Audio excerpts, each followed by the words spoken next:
first one, the fixed amount, we want to pull through this column, so we're going to use a VLOOKUP. The lookup value, we're going to say please look up the salary. It must look up the salary in this table here. I'm just going to highlight all of these and again put our dollar signs on. What column index must it pull through? We're looking for the fixed amount, which is over here. So it's the second column. So I'm going to put a 2 there. In the range lookup, because it cannot find the exact number here, we're going to have to say true.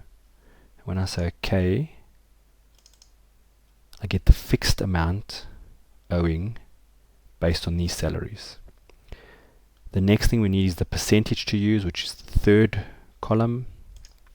So we follow the same process. The lookup value, again, we look up the salary. Where must it look it up? In this table here. Don't forget your dollar signs. What column must it bring through? It seems to be the third column. And is it true or false? It's a true because we need to get an approximate match. So now we've pulled through that based on these salaries. What is the fixed amount? What is the percentage to use? We just now need to pull through which band these salaries fall into.